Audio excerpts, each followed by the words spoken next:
to episode 24 of Petey's Awesome Guest Panel. My guest at this time, I'm very excited to have because I feel 9 years old again having him.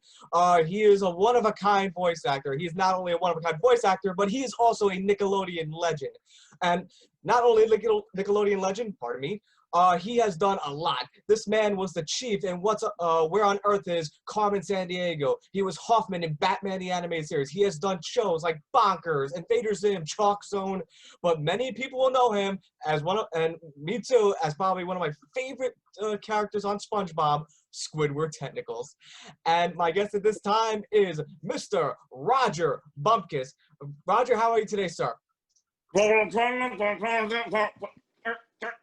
Get the stupid mask off! I did all that stuff. I didn't know that. You know more about my resume than I do. Wow! Enjoying a cup of my Squidward coffee here. I am a big fan of Squidward. So am I. Well, Mr. Bumpass, how are you today, sir? I am fine. Are you saying Bumpass? How do you pronounce your last name? Oh, it's the worst possible spelling. Bump ass. So it's just Bumpass. Bumpass. Like compass. Believe me, I've heard a lot worse than that. So don't worry about that. Bumpass. Bumpass. Like compass. Bumpass. Okay. Bumpass. Yeah. Okay. Well, I do want to ask you, sir, like, because you have one-of-a-kind, like, voice acting. Like I said, you're a veteran legend of voice acting. Like, how'd you get started into voice acting? Well, it all started back in puberty. When I was a kid, I had a really high voice. Then I went through puberty, and it dropped like the mumps, as they say. And I learned that I had this kind of announcer voice, what we call an announcer voice. That sound, that certain centaurian, whatever, And so I went to college and majored in broadcasting, and I got more interested into acting during the time I was there. So I said, well, I'll go ahead and get my broadcast degree, but I really, really want to do the acting thing. So left the wilds of Arkansas, went to New York City, and got involved with the National Lampoon, and came out to LA, and eventually got with Nickelodeon, and the rest is history. Awesome. And now, before we get to SpongeBob-related questions, I do want to ask you, like, a couple of, like, other works that you've done, because you have done, like I said before, you did Batman the Animated Series as Hoffman. What was it, your experience like working on Batman the Animated Series? Well, it was only one episode. Thank you for reminding me of that character's name. It's on my resume, and I kept saying to myself, what's the character's name? So the crime doctor, I think, was the name of that episode. And it was just another cartoon, just like SpongeBob is, except for a little bit of difference. Now, you've also worked on Bonkers as Grumpy Grizzly. Memories of working that character? Oh yeah, that was a lot of fun working with Jim Cummings, and he's a tremendous talent. That was a pretty good little Disney cartoon. It was crazy. I actually hurt myself doing that character. I had a long scream. One of the things I do, one of my fortes is screaming, and I can scream, for days. But I pushed a little too hard and tore something down below, and the injury has stayed with me ever since. Awesome, man. That's a little too much information, I understand. But yeah, you mentioned Bonkers, and that's when it happened. What about your time as the chief on Where on Earth is Carmen Sandiego? Oh, that was a wonderful show. They allowed me to ad-lib so much that they gave me writer's credit on it. So it was a very creative endeavor for me too. And before SpongeBob came along, that was the longest lasting cartoon that I was ever involved with. We lasted for 4 years. And so I said, wow, that's pretty cool. Yeah, I still have a poster of the chief up there. So sweet. And you which by the way, if in case you're curious about this, behind me is the SpongeBob Museum of Memorabilia, and that's only one wall. I love it. This entire room is solid stuff. I'm going to enter it into Guinness Book of World Records. That's amazing, and because I love your memorabilia, I love the SpongeBob memorabilia. I have to ask you, do you have like you probably do, like, you remember in the episode where Squidward? Do you have the Squidward ventriloquist dummy? Oh, no, I didn't have that. Wasn't actually a physical thing, but that would be a great little piece of merchandise. I wish they'd come up with that one. I have everything else, though. I believe you. And you were also like in, I believe, one episode of the original 1980s Teenage Mutant Ninja Turtles, right? Vaguely remember that. What throws people is that I did one episode. I think it was the first cartoon I ever did, was a remake in the 80s of the Jetsons. And so when people see that on my resume, they think I'm like 90 years old, because I was not nowhere near the age to do that sort of thing when the Jetsons were first being produced. But I did that over at Hanna-Barbera, the old Hanna-Barbera studios. So I am on the Jetsons. Sweet. And you also like now you worked with WB with Batman. You worked with Hanna-Barbera. Has there ever like been like a company like you worked with Disney? I mean, you were in Toy Story. You were in Monsters Inc. Was there like, have you done all like the major companies? Yeah, I believe so. I haven't worked with DreamWorks, but I did a lot of the early Pixar stuff. I worked on a Bug's Life and Cars, both monster films. I did a couple of days on one of the Toy Stories and Nemo and such. And so I one of the things I really loved was working with John Lasseter, because he was the new Disney for me. He knew how to tell a story, and he was a very personable guy. So it was very nice working for Pixar. Yeah, I guess everybody except DreamWorks, I have had the very good fortune to be employed with. I see. And if they were, I mean, you know the company. I mean, it's defunct now, but have you heard of the company Filmation? The what now?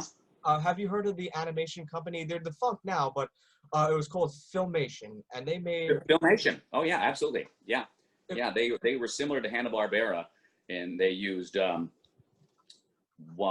two frames for each cell. That's how you got that limited animation. It's what brought animation. It's what saved television animation back in the 60s. Filmation. Yeah, yeah. It reminds me of the Beverly Hillbillies. A Filmation presentation. If they were around today, would that be a consideration you would work with? Like, would you ever work with Filmation if they were around? If they pay, I will work. Fair enough. I do want to ask though too, like, because for the SpongeBob questions though, like, before I get into like Squidward, because I love Squidward, he's the Mr. Wilson of SpongeBob. I think he's one of the best. He's my favorite character. Did you come up with it yourself, the Mr. Wilson? No, I mean, I'm pretty sure it's common, like, because he's like. Well, the reason I say that is that when the show first started, that's how I would describe the relationship between Squidward and SpongeBob. Is that he's Dennis the Menace and I'm Mr. Wilson. So that was very coincidental. You should bring that up. Oh yeah, I was just like you know, like, because I used to be a big fan of Dennis the Menace. I was a big fan of, you know, Phil Hartman growing up in the original animated series with Dennis the Menace. So I just thought about how SpongeBob is like a nuisance to Squidward as Dennis is a nuisance to Mr. Wilson. Yeah, absolutely. It's a very good parallel. And I do want to ask, like, before we get into Squidward and episodes related to Squidward and SpongeBob episodes in general, but I want to know what was like working with the late great Stephen Hillenburg. Steve is near and dear still to all of us. If it wasn't for him, he changed so many people's lives. I mean, not just us giving us work and being a part of a show long lasting that became an American icon, but he was a gem to work with, a gentle spirit. You would never guess by talking with him that he was this incredibly creative, just wonderfully fertile brain for this type of show. And he was very easy to work with. He knew what he wanted. So he never browbeat anybody into to try to cram them into getting a certain performance or anything. He just would suggest something, and boom, we would do it, and that would be the end of that. And one of the good examples was Squidward's laugh. Or early on, when he was formulating that laugh, because it had to correspond with certain animation, he came up and told me, okay, he's got this big nose, and we're going to do kind of an accordion thing, and so it's going to be a rhythmic type of laugh. So I just immediately said, well, let's go, ha, ha, ha. And he went, that's it, boom, and he left the room, and that was it. So, but he knew what he wanted, and then if you give him anywhere near that, you're golden. So it was, but we all greatly miss him. He was taken far too soon for us. God rest his soul. Like and like he was an expert too. Like from what I've done research, he was an expert because he was a marine biologist. Yeah, that's the backstory for how SpongeBob came about. He always wanted to do something under the ocean, and in the early episodes with things like the anchovies and such, you actually learn some things. You know, if you're perceptive, you learn that anchovies feed as a group, Yes. and there's a lot of other stuff, and a lot of the things that people don't really realize. I mean, I bet most people don't realize that fish walk underwater, and they have buses, and they have fast food places and campfires. I bet a lot of people didn't know that. I do want to ask you before I talk about Squidward, because I love Squidward, and I feel like there should be episodes where he should win at the end, though, because it's unfortunate that SpongeBob always foils him on, you know, in most of the episodes. And what I do want to ask you though is, and I can finally ask you this now, like I can finally ask this question, but didn't you also provide the voice of the Doctor on the show? Yes, we all do multiple characters. Some of them are repeat characters, some aren't. In most every show, you'll do lines of your main guy, and then you'll do two or maybe sometimes three incidentals. And these are characters that maybe only in that one episode. So you get to throw out some voice that you haven't used in a long time and do that. But Dr. Gill, that's right, Bill. I'm Dr. Gill. And various other characters also. Kelpie G, I do.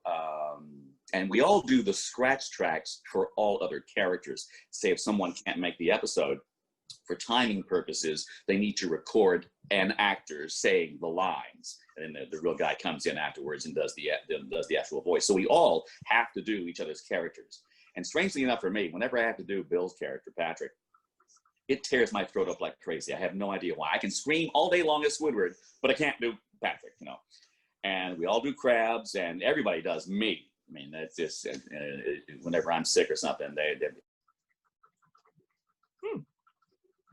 Squidville, everyone in the script had to do Squidward. So it was interesting, everyone's take on my character. Apparently it's not that difficult to do. I was about to say that was one of my favorite episodes. Squidville is one of my favorites because there's like, you know, it's one of those episodes where, like, you know, you feel bad for like all the stuff that SpongeBob has really done to Squidward. Like it gives you like sympathy towards Squidward because like he's pushed so much to the limit that he was forced to move to a one place he liked, but then the routine became so the same that he was like, I sort of don't feel like playing my clarinet today. Yeah, that was the lesson for the entire episode. You know, be careful what you wish. If everybody was like you, gee, initially that would be wonderful. But once you actually see that situation, it gets kind of boring after a while. So you need the variety and the differences and everything. And Squidward does win occasionally. Yes.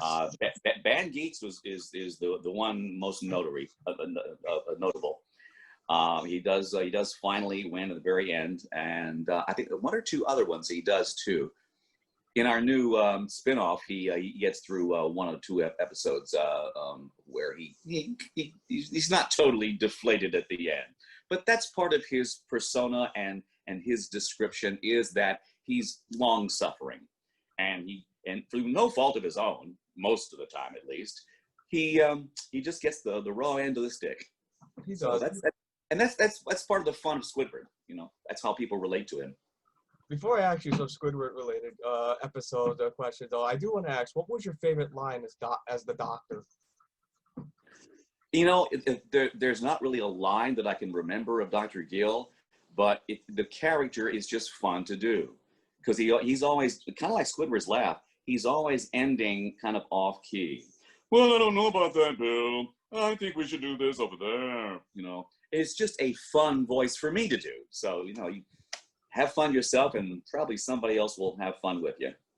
Like one of my favorite lines he did was in one of my favorite episodes, Band Geeks. I love that episode.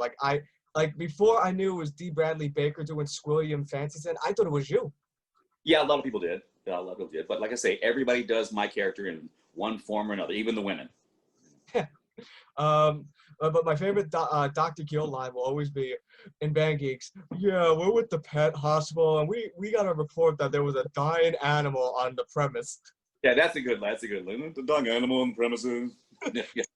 Oh man, Thank you for reminding me of that. Now I can quote him when someone asks. I love that episode. But the Squidward thing I gotta ask you though was what was your favorite episodes of Squidward? At least your top three, because for me it was Band Geek, Squidville, and Skill Crane. Skill Crane was very good. I liked that a lot. He almost was going to win in that one, and of course something went wrong. I like Dying for Pie. Me too. Which, if you remember that, he buys a pie for SpongeBob, and he thinks there's a bomb in it, and so he has to do whatever he can do for SpongeBob's last hours on the planet. You know, when Tom and I have things together, just us, we have a nice little rapport. We go back and forth. It's like we mentioned Dennis the Menace. You might remember Jackie Gleason and the Honeymooners. I love that. Norton was this goofy guy like SpongeBob, and he would do these things over and over and over again until finally Jackie Gleason's character would go, all right, and Squidward and SpongeBob have that sort of chemistry and choreography quite often. But in that episode, Dying for Pie, we had a lot of those little things going on there, so I always enjoyed that. Dying for Pie. Well, I'll think about another episode in a second here. Okay.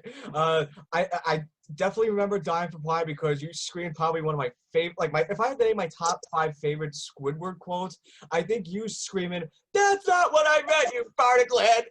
I think that was, I'll always remember that.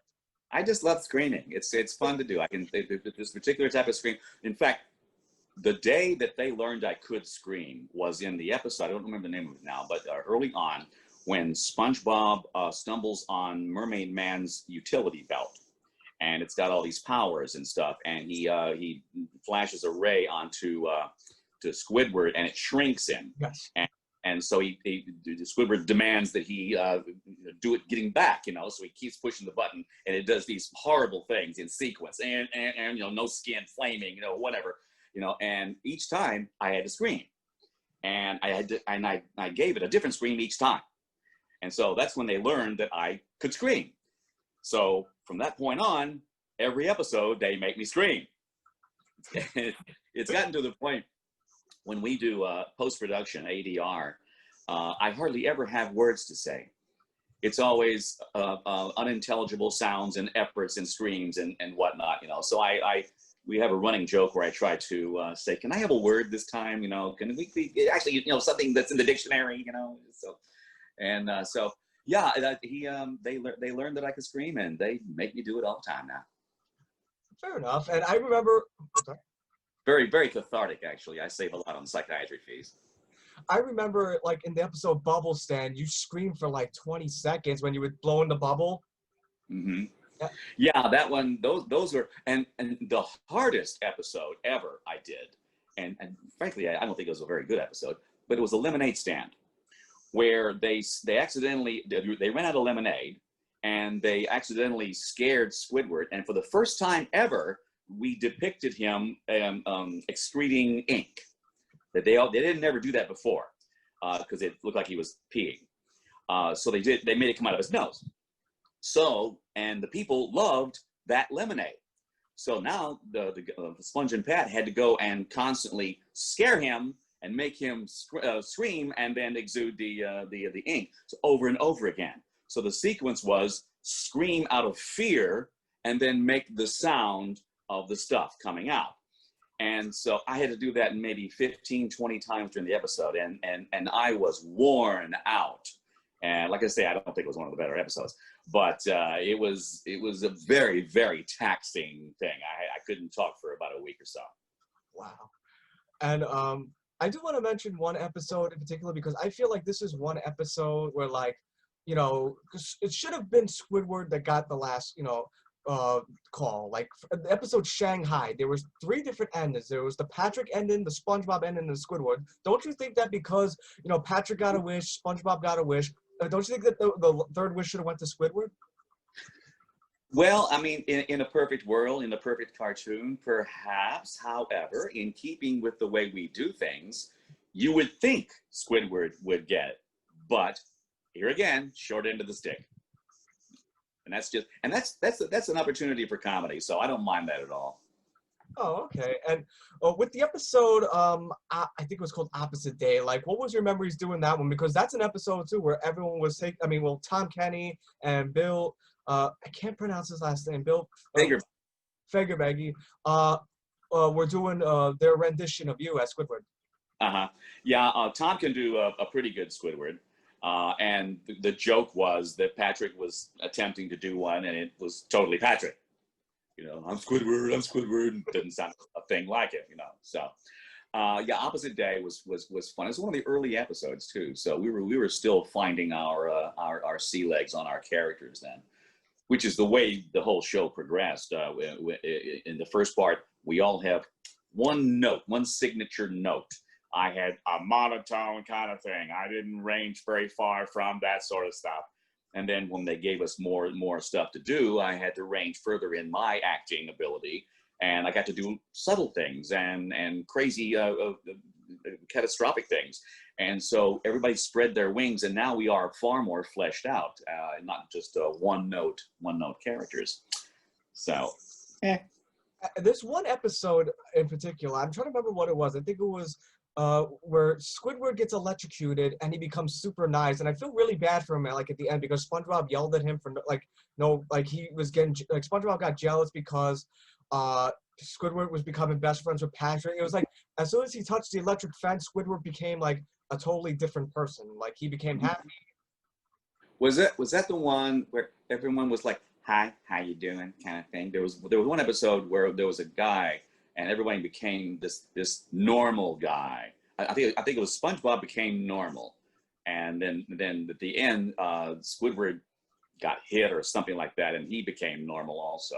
I don't know if it's the same episode, but I know which one you're talking about. It's not that one. It's like I remember like Squidward touched the electric fence, and then I think it was something like a new leaf or something where he like was like just as kind and happy as SpongeBob, and he was actually doing SpongeBob's job better than SpongeBob did, and then SpongeBob developed like this jealousy because like Patrick was being friends with him, and they had a party at his house, and like he kicks Squidward out, and then at the end of the episode there was a twist where like now SpongeBob and Patrick touched the fence, and they turned into Squidward, just as grumpy as Squidward. I gotta go back and look at that episode. I vaguely remember it. So, I mean, it sounds like a good episode, actually. Oh, I love that. I felt bad for Squidward in that episode. Like, never feel bad. What was your memories of working with the late, great Tim Conway and Ernest Borgnine? One of the most memorable moments, and just I'm not a person that gets starstruck. I don't ask for autographs. But I actually worked with, in kind of a weird way, Ernest Borgnine in Escape from New York. We were in the same scene together, but we didn't have any lines with each other. And when I told him that, and he got this big grin, he was absolutely wonderful guy. If you remember the show that he was in with Tim, McHale's Navy, this jovial, smiling, just affable sort of guy is who Ernest Borgnine was. Plus, being an Academy Award winner, this tremendous resume that he had through the years. I mean, he was one of the big guns in Hollywood. And then Tim was absolutely hilarious, absolutely. And in my acting, on stage and in film, if it's a comedy, I realized one day that I was inadvertently kind of channeling Tim. He had this kind of a sad sack character to him, the droopy eye kind of a guy, and I just noticed one day that I was kind of doing him. And then when he came in to do the show, we had this one inner exchange where we're just doing nonverbal things back and forth, kind of an intimidating thing, like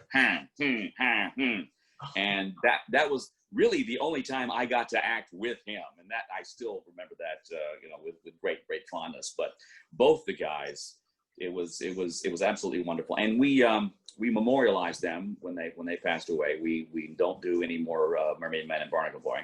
We'll do Sponge and Pat dressed up, like a Comic-Con or something, and do that. But we don't do the actual characters in memory of those two great guys. Fair points. And with Squidward, not Squidward, pardon me. What was the change in direction when Hillenburg, I believe Hillenburg, stepped down and then I think Paul Tibbett and Derek Dryman took over.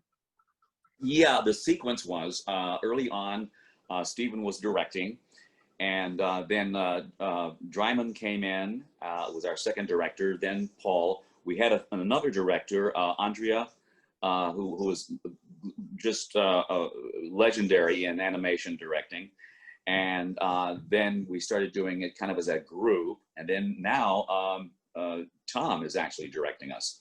And the main animators, Vince and Mark, are kind of the committee that are in charge of this, and it works quite well right now. We everybody's on the same page, and it's quite nice.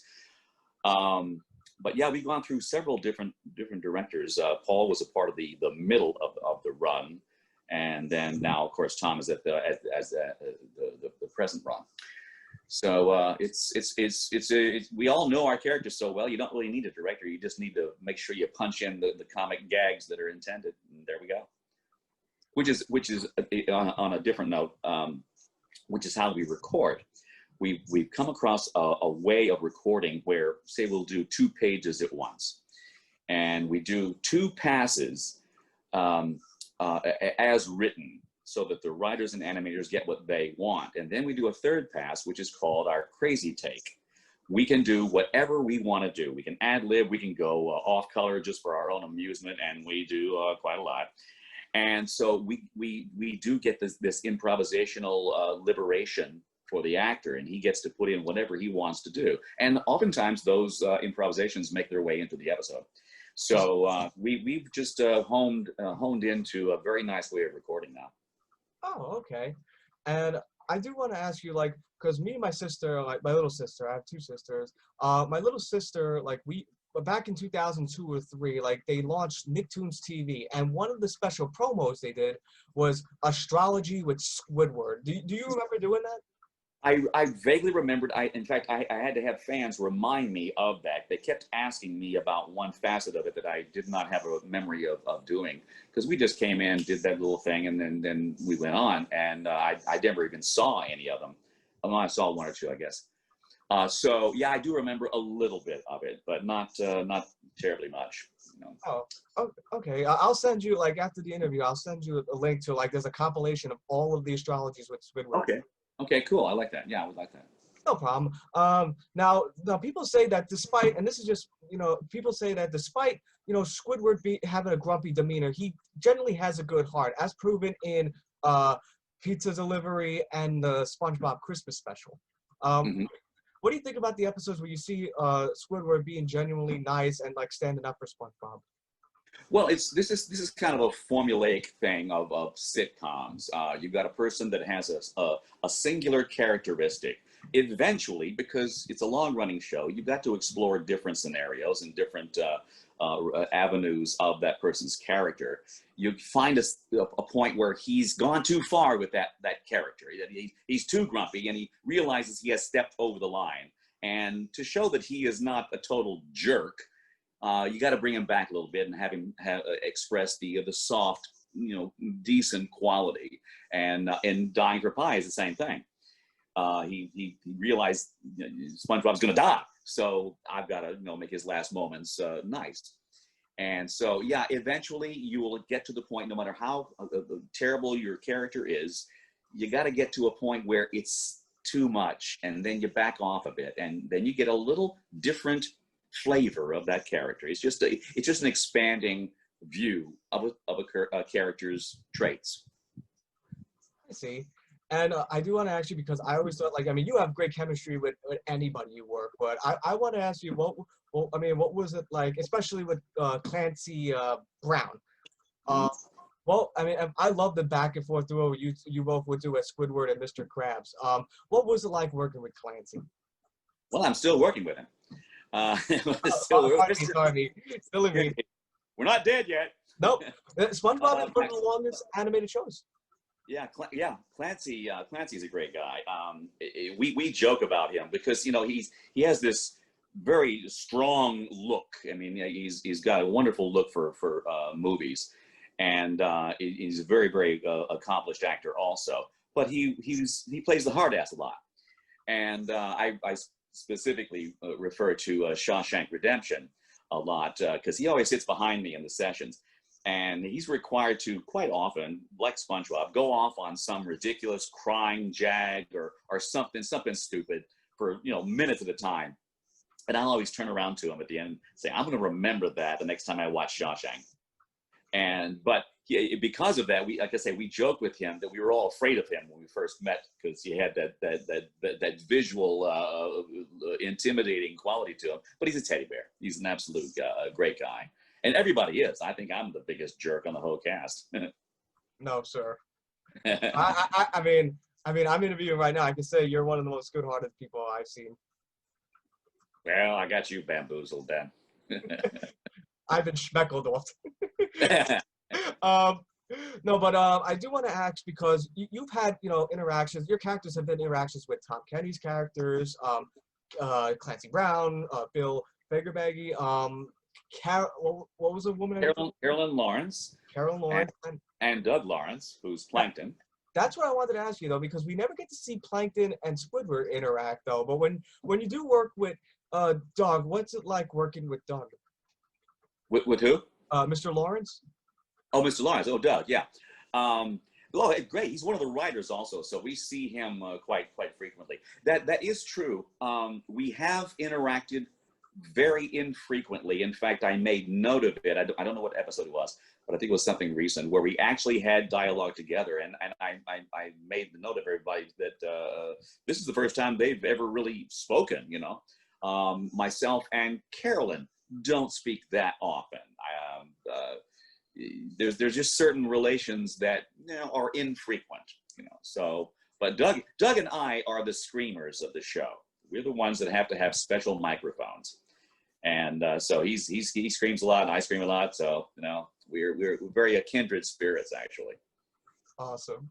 And I do want to ask you, what was the name of that episode where I think it was called SquidBob Technical Pants? What was it like doing that episode where SpongeBob and Squidward got fused together? They melded together. That was a creepy show for me. I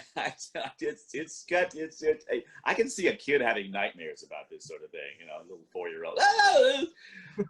But that was, we did it, and that was it. I mean, I don't have any special memories about that episode except that I remember looking at it and going, that's going to be creepy.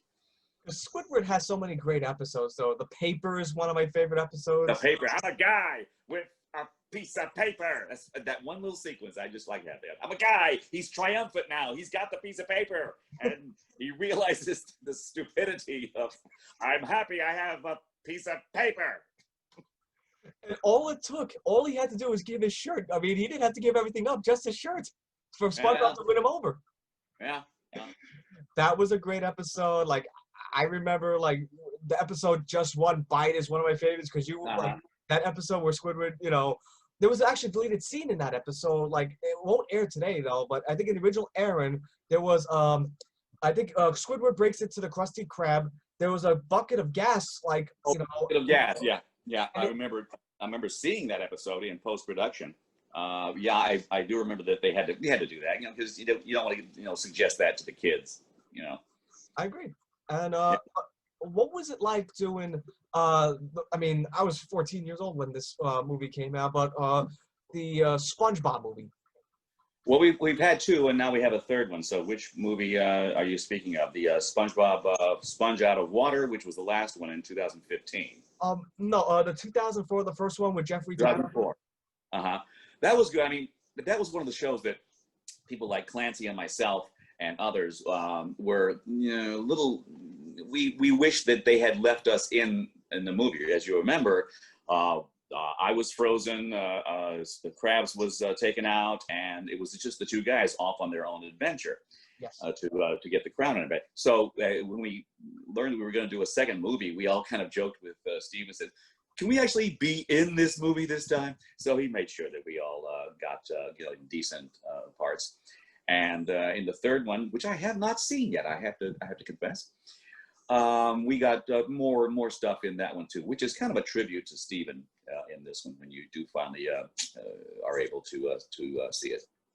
I definitely want to check it out because, you know, like you mentioned before, Squidward didn't really have a big part in the first movie. I mean, the second movie, he was like one of the main, you know, characters. Like he was the main protagonist. Yeah, we all did it as an ensemble, which is, and of course, with all the different types of animation style, the live action with the CG, with the other stuff, it was really a pinball machine. I liked the second one a lot because it was all different styles jammed in there, and it did it quite well. And then Antonio Banderas was tremendous as the Burger Beard, was that his name? So it all worked really well, and we got to be in the show. So it was to me a much better movie than the first one, and it did much better in the box office also.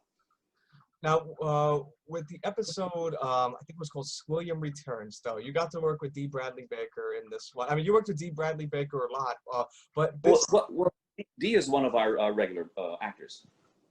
He does. I call him and Serena are journeyman characters that do all the different peripherals. He has recurring characters. The reporter guy, Perch Perkins. He does Bubble Bass, and lots of other characters. And talk about creepy. D can do a little baby or a little child, and it is the creepiest thing in the world. I mean, it absolutely sounds like a baby, but he can make it say words and do crying and whatever. It just amazing. And he can do a cricket that sounds absolutely like a cricket. But he is. There's another colleague of mine that was in the business before I came in that I owe a great deal to, Frank Welker. Oh, he does animal noises. Yeah, he was the main guy for monsters and animals and everything, and in addition to, you know, human characters also. He's the one that actually referred me to Nickelodeon, so I have a great deal of gratitude towards him and respect too.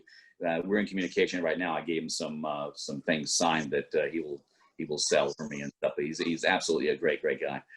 But D is kind of the next generation of that. He can do all in our show. Any monster, that's D.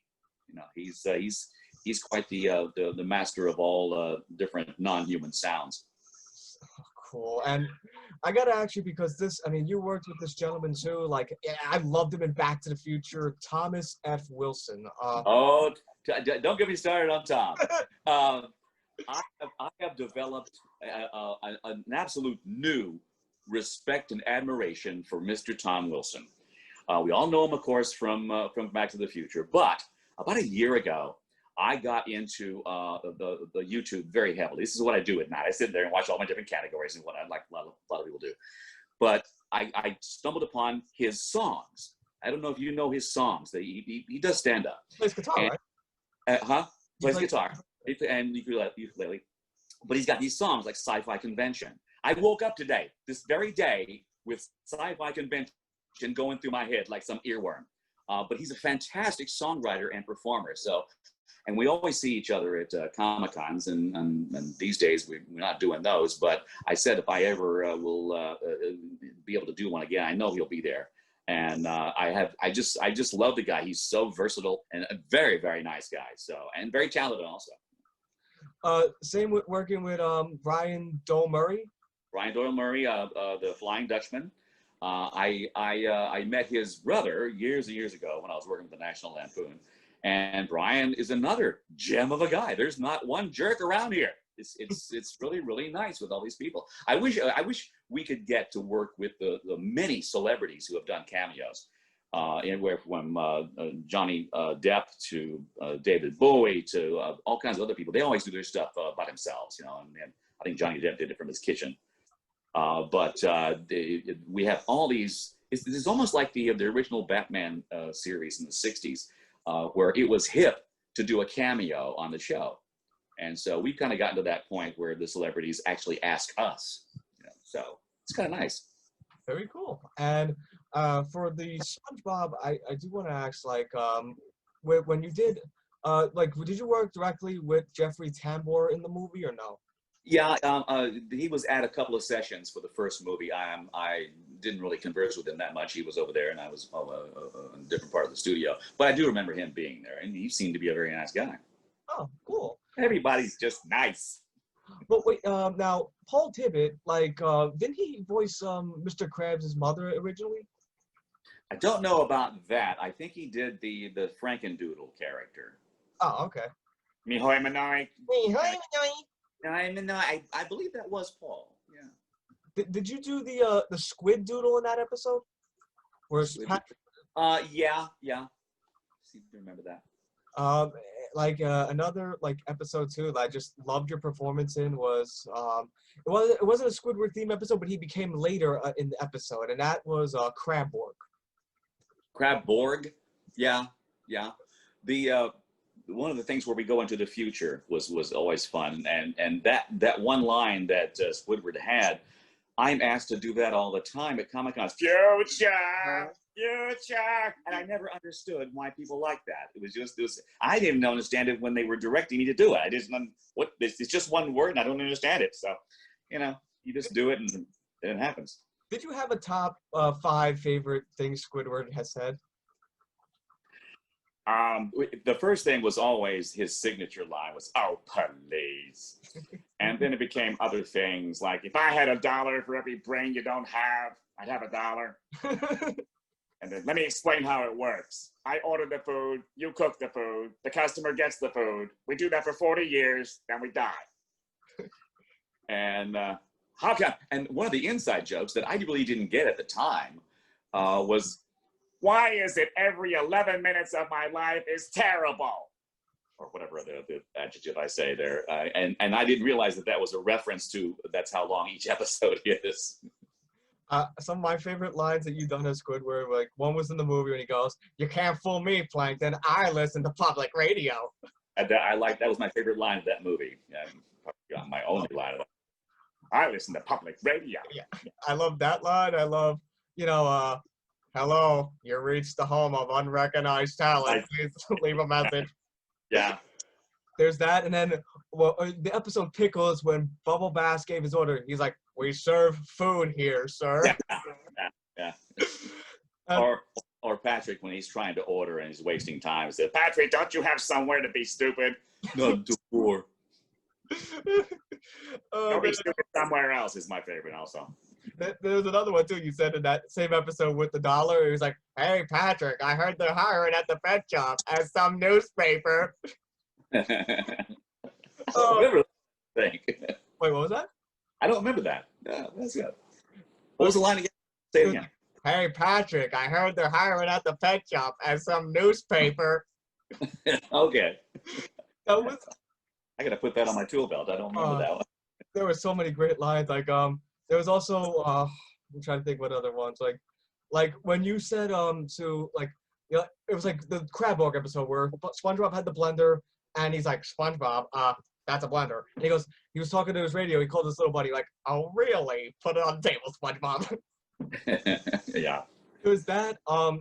And also like the episode, and this is like one of the most like controversial episodes too. SpongeBob, You're Fired. That episode.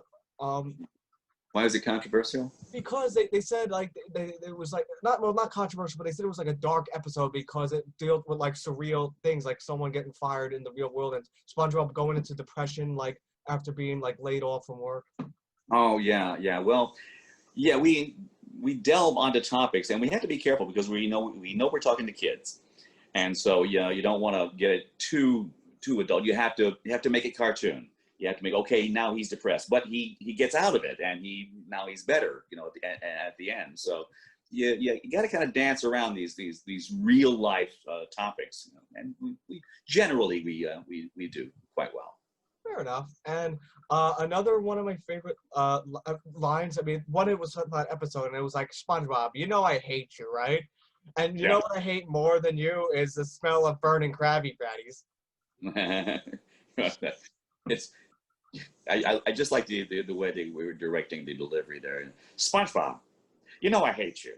I just like that little the subtleties of Squidward is what I really like a lot. But you know what I like about your performance, Rodger, is that like you can like the way your delivery is, like for instance in Opposite Day, Squidward outside after they gave the birthday, he goes, "It's not my birthday." Quite often, I will end in some kind of interjection that is quite energetic, you know, And just to give the line life, you know. absolutely, you did it again. You do it a lot. I remember too. Like another instance was in a Skilled Crane when he goes to Mr. Krabs because I am all out of money. Yeah, you stumbled across my my signature thing there. I can't just say the line normally. Can't do it. Can't do it. It's like screams. I learned how to scream from Tom and Jerry. If you remember Tom and Jerry, MGM cartoons, hardly any dialogue whatsoever. But then Tom would get his tail caught in a drill or something like that, and he would scream. Yep. And it was always funny. And then would do it again. He would scream a different way. It was even more funny. I didn't finally the coup de grace, the final scream. So I always said, if ever I have to scream, I'm going to make it funny. And so that's you gotta utilize the space you're in and make the best use of it, even in a simple line. Just end with a scream, you know. That was my next question too. Like, there's so many voice actors in history, voice actors and actresses. Did you have like some that were like a big influence on you? Well, of course, Mel Blanc. Mel Blanc was the Laurence Olivier of his day, and you know, at Comic-Cons, people will come up to me, young adults usually, and they'll say, "Thank you for my childhood," because you know they were 3, 4, and 5 when we premiered, and we ushered them, we chaperoned them through their childhood.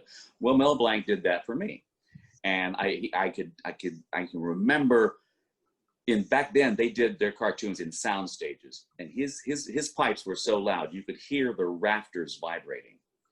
It was that one of those things, and so I always aspired to match him. Never did I ever think you could make a living out of doing cartoons because it was kind of a closed world back then. It got more open in the '80s, and then when the computer came out. But yeah, he was my voice, and I mentioned Laurence Olivier, but. Laurence Olivier had something that he said once in just a simple acting thing.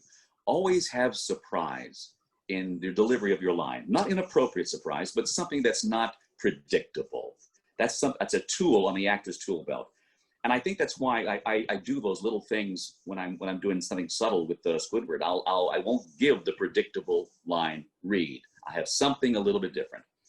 And so, you know, and Laurence Olivier and Mel Blanc died within 3 days of each other. They were the best in their businesses. So, Totally agree. I learned a lot from both of them. Totally agree. Like, you know, like they say that, you know, like there's been many voice actors and actresses in history, but I think the ones that really, you know, set the map, like will always be Mel Blanc's, Laurence Olivier, Dawes Butler, and Don Messina.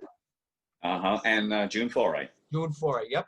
Because and then people like to this day say, you know, like they compare people like to like not compare, but they compliment people like because it reminds them of the old like the you know the old time voice actors like Mel Blanc's, like the names I just mentioned. Like, and when you say like you always put like a thing like you always put like an edge or like, you know, some extraness to your character. Another voice actor does that too. I mean, he's no longer with us unfortunately, and that was Phil Hartman.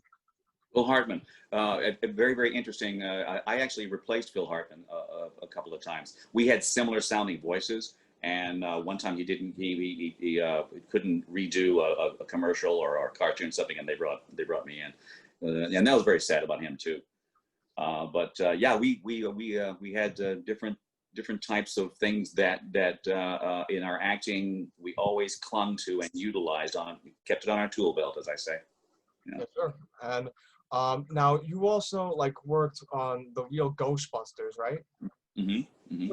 Was that the one that featured Lorenzo Music? I don't know if Lorenzo was in that one. We were in the real Ghostbusters. That was with Frank Welker, by the way, and Maurice LaMarche, and I forget the others that were in there. But I worked with Lorenzo so many times. I don't know that he was in that, but he could have been in that particular cast. Yeah. I see. And there's so many great voice actors these days, but I mean, I don't, it's hard to name like top, like, you know, things. I mean, they're all great though, but like I put you as one of the best too, like you, Rob Paulson, Maurice LaMarche, Billy West, Yep. D. Bradley Baker, Tom Kenny, like all you guys are like innovators. Billy West. Hmm? Billy West. Yeah, like and all you guys were just, you know, like are so innovative in your own ways. I mean, that's what makes you guys, you know, legendary. Well, I've always said there's like two ways to make a living at voice work, and one is to be as versatile as you possibly can. That means you got the more parts that you can audition for and more parts that you can do. And the other one is to find that $1 million voice. Like Marge on The Simpsons, she's very talented, but she just does that one voice, to my knowledge, at least. Yes, she does. Well, she does Patty and Selma, but you're Okay, right okay. though. Well, I don't want to sell her short on that. But and Lorenzo was one of those $1 million voices also. He just had that certain character that was that way, you know, and it worked. It was a pleasant character no matter where he did it. I see. And what you know, and you're like one of those like voice actors where like you're incredible like at voice acting, and I'll tell you why. Because I would have never known that before the internet. I would have never known Squidward and Dr. Gill were voiced by the same guy because they sound nothing alike.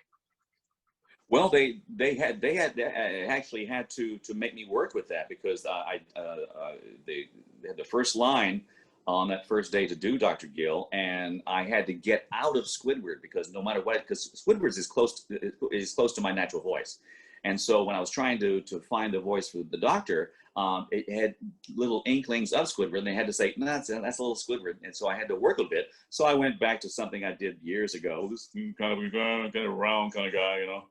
And that worked, but I do have to work a lot to find different characters that aren't Squidward. I mean, you talk about Carmen Sandiego. That was Squidward before Squidward existed. It was just a little hyper, you know. I always say the Chief was Squidward after about 8 cans of Red Bull. I see. And but man, like you mean you've done it all though. Like there's not one show I've seen like, you know, doing my research that you haven't done. You did Timon and Pumbaa, you did Gravity Falls, you did a lot of stuff, and you know what, today that's why I said you're not only, you know, a voice acting veteran, but you're also like a 90s legend to all Nickelodeon hits, because I remember I'll still remember to this day because I had to have one of my it was in 1999, and I think this was like 2 months after. No, it was a month after SpongeBob debuted. And one of the episodes I remember coming home to watching was the one you were in too. Like I came from the oral surgeon. I had a tooth pulled when I was 9 years old because it was bad. It was rotted. It was a baby tooth. And the one episode I remember watching when I came home was April Fool's. Oh, okay. So, well, glad we could help you convalesce with your trip to the dentist. Yep. Oh yeah. It's especially after getting that tooth pulled, and I just watching the SpongeBob episode, like just making me laugh. Did they give you gas? Well, I'm sorry. Did they give you gas? Were you goofy when you came home? They put me to sleep. Put me to sleep. Did you was laughing gas? Were you really saying stupid things when you woke back up? No, not by my knowledge. But I'm afraid of. That's what I'm afraid of when I go to the dentist and say, well, I want gas. I don't want that silly stuff. You know, I'm stupid enough as it is. You know? Oh man, like now I do want to ask, because people say that, you know, like you've watched American Dad, right? What's that? You watched the show American Dad, right? American Dad, yeah. Do you think that Rodger the alien sounds a little bit like Squidward? It's possible. I don't listen to it that much to get that. I have been mistaken doing the principal in The Simpsons. We do have natural sounding similarities of the two actors. But no, I'll have to go back and check that out to see if there is a kind of a Squidward thing. It's just a nasal quality. I mean, a lot of people you can't patent the nasal quality, but it's a similarity where a lot of people have. It's like all the pirates we do. Everyone does the same pirate. Yes. Yar, yar, yar. It's Patchy the Pirate and the Flying Dutchman and then everybody else. It's all the same guy. You know? And there was a clip in 2004 or 5, I don't remember, but it was on Nicktoons TV, and there was a behind the scenes of the episode SpongeBob Meets the Strangler, and it was every cast member. They had like these little like squares, like you were in one of them, Carolyn was in them, Carolyn was in one, Bill was, Clancy, and it was like the scene where everyone screamed surprise when SpongeBob came into the building. I thought it was really cool seeing all of you like doing that one scene together. Mm-hmm. Yeah, ever so often we all get together to have to do something like that. And nowadays with Zoom, we're trying to work in to get we're recording at home right now, and so we're trying to get everybody to do that. Right now, we can only do one voice at a time. Yeah, I remember that. We all got in different squares, and we all shouted surprise.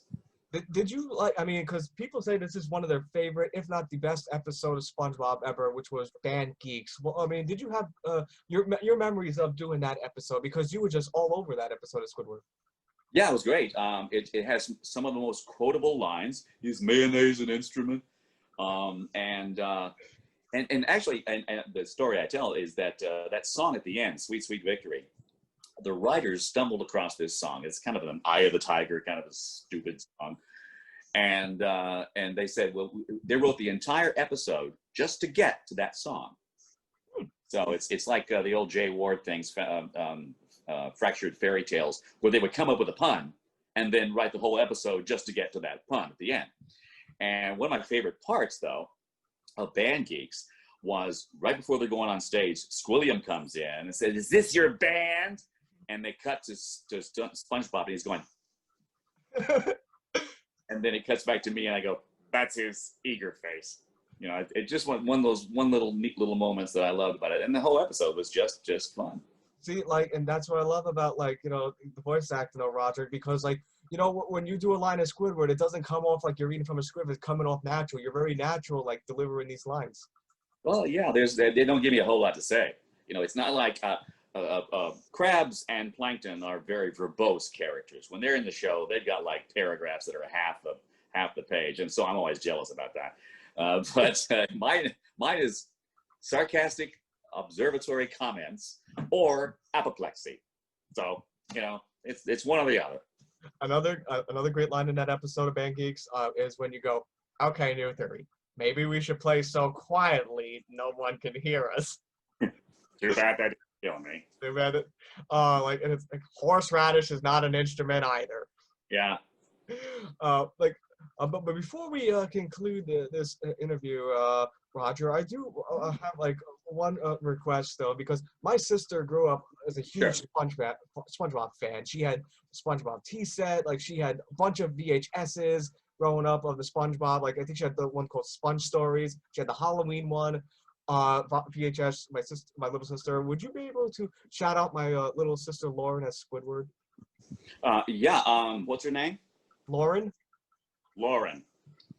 Hi, Lauren. Squidward Tentacles here. I understand you're kind of a fan of the show. Well, we want to say thank you for that. But I also heard you had a SpongeBob tea set. I've got almost everything, but I don't have a SpongeBob tea set. I'll trade you something for it. Get in contact with me. Have a great day. And I don't know if it's your birthday or coming up or it just was, but happy birthday to Lauren from Squidward. It's funny you mention that because her birthday's in October. Okay. That was awesome. And also, one last thing, Mr. Bumpass. Because this is an open forum, you're free to say anything you want. The floor is yours, sir. Oh, no, I can't say anything I want because I can't besmirch the character here. But I could and have in our record sessions. Oh, boy. No, can't say anything dirty. No. Not going to do it. No. Now, Mr. Bumpass, let me just say the final thing. Like, I just want to say not only thank you for this interview, but thank you for the memories you gave my sister and I, and my parents too, because my parents love SpongeBob. The memories you gave. Thank you for the memories. Thank you for this interview, and thank you for just being a super awesome person. That is very gracious of you, Peter. Thank you very, very much. You said some nice things to me, and I feel very old now, but in a good way. So thank you for this little interview here, and we must do it again sometime. Absolutely, and I will send you a copy of this interview, I promise. Yeah, all right, great. You have a good day, sir. Okay, have a great day, Peter. Bye-bye. Bye-bye.